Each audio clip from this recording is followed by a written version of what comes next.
I am a seafarer. I consider myself being a seafarer and have been for many years, about 40 years. Dekarbonisasi ini adalah satu program, jadi yang baru banget, masih grace. STIP is seriously to make you a good seafarer, and then of course that green and sustainable. We are really focused on that one also, yeah.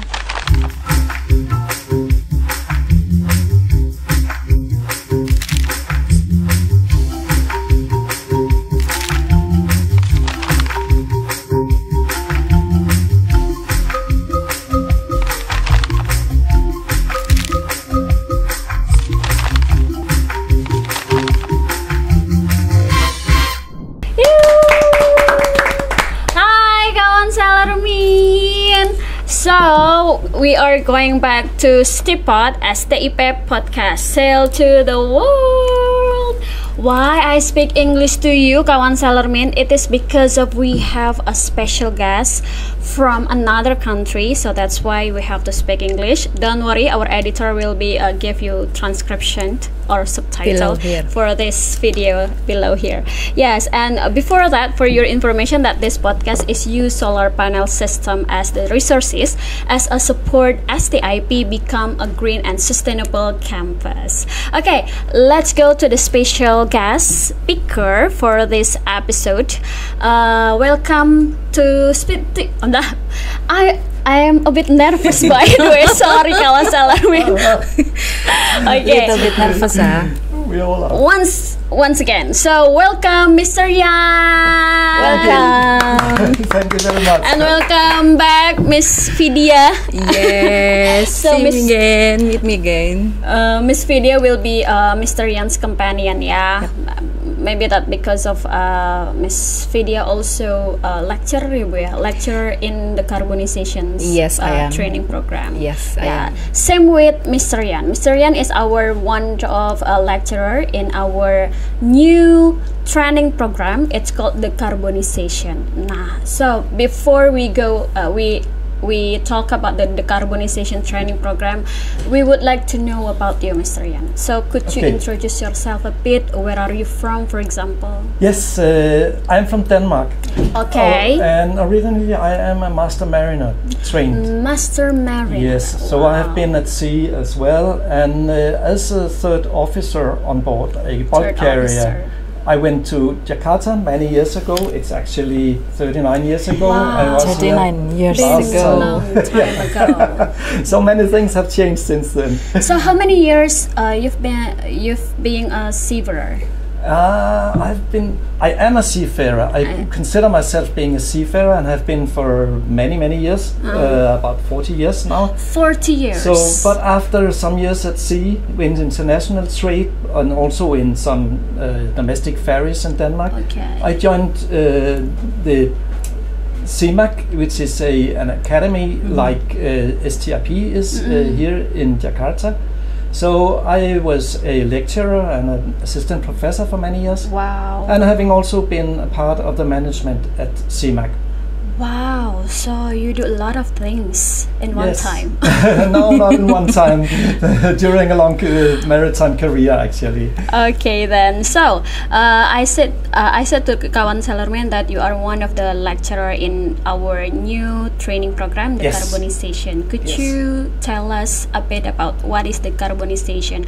Why, as a seafarer, we need to join this training? Yes, that is because we have been aware during the last maybe 25 years that exhaust gases from our human activity is having an effect on call it the greenhouse effect.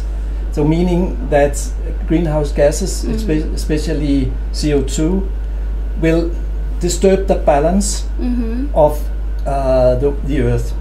So exhaust gases from maybe that will be power plants and also from transportation will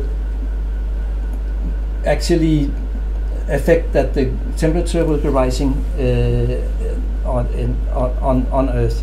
So in order to reduce that, then we have to change the way we do things and reduce the exhaust gases, what we call the greenhouse gases. Yeah, okay, thank you, Mr. Rian, for the explanation. How about Miss Vidya, maybe in Bahasa Indonesia? That's okay, so kawan Salamin can will know better about the Decarbonization Training Program. Yeah, okay, so I will explain in Bahasa. Yes, so Salermin. Ya, jadi dekarbonisasi ini adalah satu program, jadi yang baru banget, masih grace di STIP, yaitu satu program yang membahas tentang awareness kita terhadap isu-isu climate change, kemudian energy efficiency di atas kapal, dan juga bagaimana mengimplementasikan atau menghubungkan antara penghematan bahan bakar ataupun energi efisiensi di atas kapal dengan ketersediaan layanan yang ada di pelabuhan, di perusahaan pelayaran, seperti itu. Jadi efek dari greenhouse gas ataupun efek dari rumah kaca ini sebenarnya banyak sekali, dan untuk sektor maritim sendiri, sektor laut sendiri itu menyumbang sebenarnya 2% saja, tapi awareness dari para pelaut ini harus mulai dibangkitkan. Ya, itu banyak perubahan yang sudah terjadi sebenarnya dari modifikasi kapal, tipe kapal, kemudian jenis bahan bakar yang digunakan, nantinya harus menciptakan satu sustainable, jadi keberlanjutan. So we living not only for us today, but also for our generation in the next years. Yeah, that's the principle of decarbonization itself.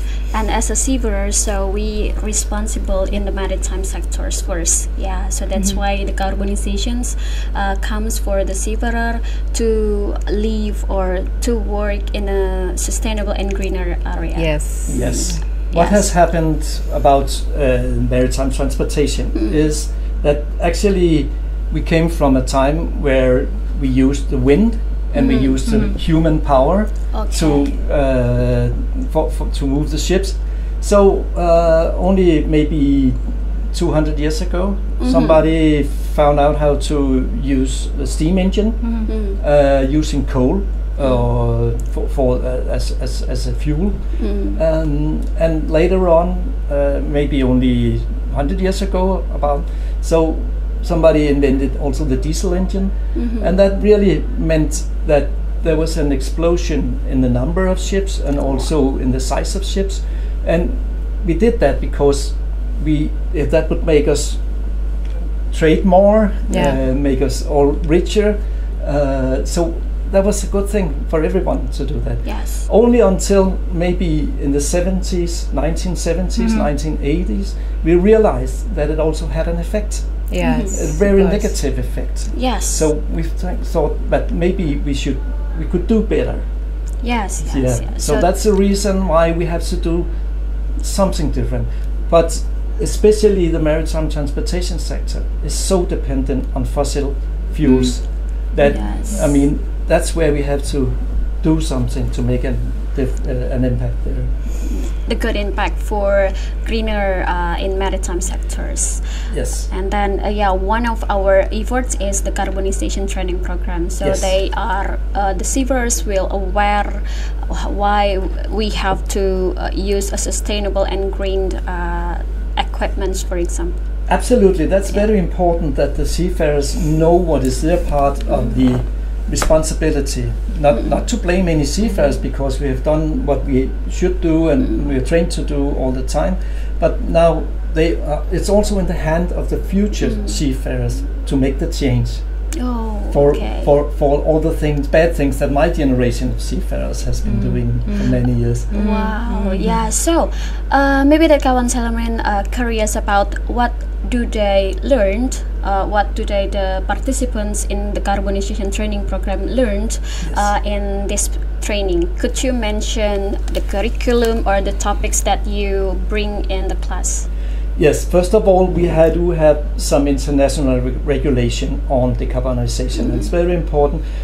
First of all, I mean, it's very important that they get the awareness, as we were talking about, that we have to do something differently. But there are some international regulations that they must be aware of and comply with for all seafarers. And some of them, of course, concerning the construction of the vessel. Okay. But what is more important here is that there's a lot of things we can do already with existing ships. Okay. And that is how the operation of the ships, both in the engine room and also for the officers on the bridge. So that's very important that they work closely together in order to have a holistic view on optimization of the operation of the ship. Oh, okay. It's like a basic things as a seafarer, but those topics related to how to the operations, the vessels, for example, but how you use it related or like think about the environmental issues. Yeah, so you have to know how to operate the vessels, but according to the environmental issues. Yes. That's the purpose of the decarbonization training program. Terus gimana Bu pesertanya nih di decarbonization program? So how's the excitement of the participants so far? Yeah, basically, we are very eager to know about this decarbonization issue because last year only two lecturers that got the opportunity to learn about the decarbonization in Denmark, including me and one of my colleagues. And then we have to do the action plan, you know. So after we learn from Denmark, we should do action plan in our institution. And this TOT is one of the continuous action plan that we made, and we share it to all lecturers from 3 departments: nautical, engineering, and port and shipping department, and they also excited. Really? Am I right? Wow. Are you happy with them, by the way? Yeah, How I've the been working excitement? with them for 2 weeks now, and it's really been a very, very good experience because they contributed and they were, very eager to learn something about this, and also to give it on to the students of STIP as well. Wow. So what is your favorite part lecturing here in this decarbonization training program? Well, my favorite part was this morning actually. When we were or this afternoon when we were having a micro. Oh wow! What happened? There. What happened in the afternoon session? I want to know about that.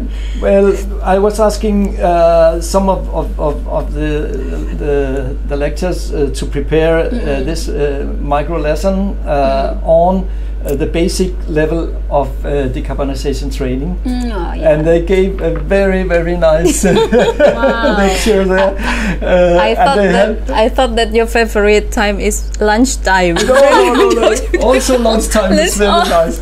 But how about the lunch, by the way? How about the because of you said that you went to Indonesia 39 years ago. Yes. So of course that it is significantly different, right?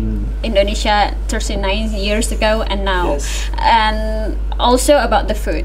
How about the food? The lunch? Are they food. good? I really like Indonesian food. Yes, I really do.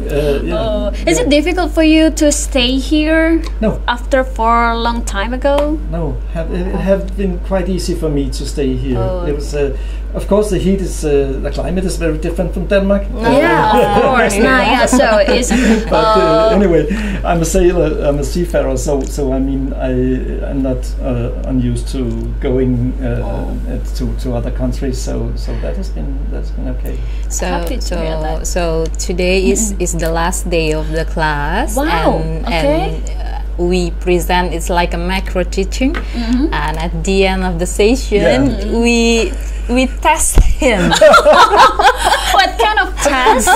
Well, may we know? There was a quiz with 10 questions, about Indonesia? No. Oh, no.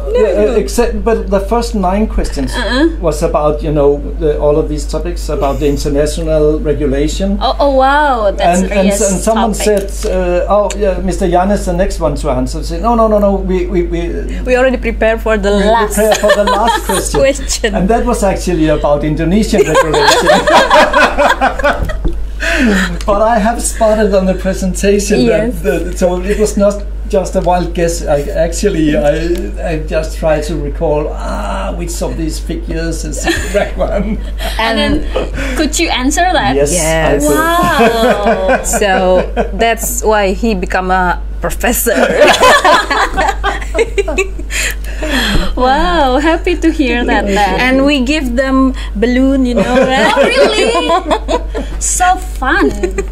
It's so fun. So is there any challenging, okay, we go back to the training. Is there any challenging that you met during the carbonization training program? Well, I think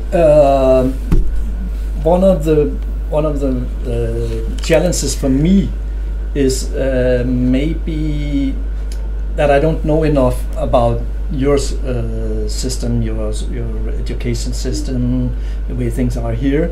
So, I mean, I cannot just come and tell you what to do because it has to make sense in the context of your education. So I think we spent a few days on trying to find out, well, how could the things that I know actually be useful for the development in STIP. So I think that was the challenge, at least for me, about coming here. But finally, you are having fun with them. Yes, we have Until had the a last lot day. of fun. Naughty student. Yeah, naughty student. No. No. Wow. So actually, some may have expected for us, my colleague and I, to come here with a fixed solution and just handing over, but we don't think it make really much sense. So the what we actually were trying to do is come here with, some resources, some material, and being kind of facilitating the development of these courses. So it will be the staff from STIP who has developed the course with me as a kind of facilitator or mediator or whatever, and I think the result is very good. That's one of the outcomes. One of the outcomes is, of course, the syllabus for this education here, for these courses for the STIP students. But I think what is at least as important of the outcome is that there is a willingness to work together on further activities. You see that their willingness, that you believe that the outcomes will be good, and they can applicate the Absolutely, I'm confident that there will be the knowledge that they learned from this training. Ya, jadi applicable. Dari Diklat ini kita sudah menghasilkan, nantinya akan ada kursus short courses di STIP, di mana ada basic tentang decarbonization itu selama 3 hari. Kemudian we have intermediate course for decarbonization, and we divided into 3 major. Jadi untuk intermediate kelasnya itu dibagi menjadi 3 sesuai dengan jurusan masing-masing. Jadi ada intermediate untuk deck officer, untuk engine officer, dan port and shipping officer, dan semuanya itu sudah ready, akan kita lakukan langsung itu minggu depan. So next week we directly will have a student, so from the intermediate employee from the Ministry of Transportation. Wow. So there are already people who come for registered, and now we have conduct 2 batch. Sudah angkatan kedua untuk taruna-taruni yang mahasiswa-mahasiswi yang berada di semester 7. Seperti itu. Oke, so untuk kadit-kadit kita yang di semester 7 ternyata sudah dikasih decarbonization ini ya. Yes. Wow. So they are really ready to applicate to what is it called? To use the knowledge in the real life. That's my impression actually. That's really my impression. Yeah. That's our hopes, of course. Okay then, so I would like to ask about the general things. So I asked you about the challenging during lecturing here, the decarbonization. How about the implementing or opportunities, the challenging or opportunities that implementing in Indonesia? We want to know about your point of view about the maritime in Indonesia.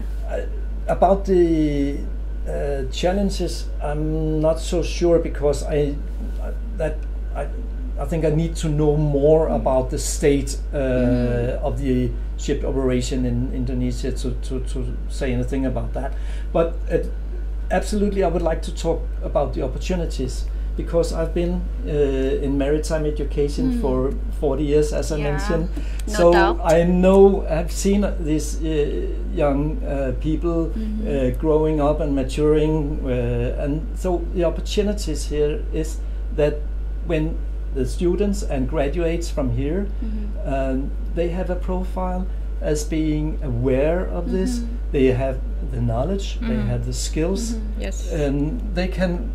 And they know what are their role in all of this, because they will not build a new ship maybe, but they will be operating the existing ships, and also maybe giving advice to ship owners on retrofit, what new equipment can be done. Knowing the international regulations and knowing reporting systems, they will actually make it a contribution and make a change, and that's the opportunity. The opportunity is the human resources that we are developing. So many. So do you agree that this kind of training could be held or conduct in every school, maritime school, for example? Do you agree that? Yes, that's a very important point. That's a very important point, because the maritime industry is a truly globalized industry. So some of the graduates from SIMAC in Denmark will meet the graduates from STIP on board the ships, and they have to work together. So they have a common knowledge and a common awareness of what to do and how we do it. So I think that's one of the very important outcomes of this cooperation here. Yeah, we hope that. Emang decarbonization ini baru di STIP aja atau ada di mana nih, Bu? Jadi ini memang hanya STIP, hanya satu-satunya dan pertama kali di Indonesia untuk sekolah maritim. Yang menyelenggarakan Diklat dekarbonisasi ini. So also in this opportunity, we want to say thank you and appreciate for the government of Denmark and also in Indonesia, especially also the initiative from our principal, because Mr. Principal memberikan effort, kemudian perhatian yang sangat besar bagaimana supaya lulusan-lulusan atau pelaut-pelaut kita itu bisa aware dengan yang terjadi di luar sana. Seperti itu. So you can see, kawan sailormen, that STIP is seriously to make you a good seafarer, and then of course that green and sustainable, we are really focused on that one also. It's not only how to gain the money but also you have to be a responsible seafarer from STIP. Okay then, so what message would you like to convey for the potential participants in the decarbonization training program? What could you give them a message, or what your impression about them, the participants? The participants already here. It has really been a pleasure being with them these 2 weeks. And as I mentioned, that I'm really confident that they will actually contribute to giving the graduates from STIP a higher level of education to an international level, so they can work together with colleagues from all over the world. Okay. And I would say also from SIMAC, we are very honored to have been appointed partner to STIP, and I'm very happy and honored for the welcome you have given me. And we are honored too. Okay. Yeah, so thank you very much for lecturing them in the Decarbonization Training program for the STIP. We hope that you can lecturing in the next section, the next training program, so you can come to Indonesia more often. So every years maybe, hopefully, So that's a great discussion today. Thank you Mr. Yan, thank you Ibu Vidya, and kawan Sellermin. Ternyata ada program baru nih dari STIP, Decarbonization, namanya Diklat Decarbonization. Kalau kamu mau jadi pelaut yang memperhatikan isu-isu environment, isu-isu lingkungan yang harus greener, sustainable, bagaimana caranya, itu bisa ikut Diklat Decarbonization ya. Jangan lupa. So thank you very much for coming to Stipod, STIP podcast, and sharing your view about decarbonization. Hopefully that we can meet next time, and then you can be a guest speaker in Stipod. Aduh, masih nervous nih kawan Sellermin. Wow. Okay, see you in another episode kawan Sellermin. Bye.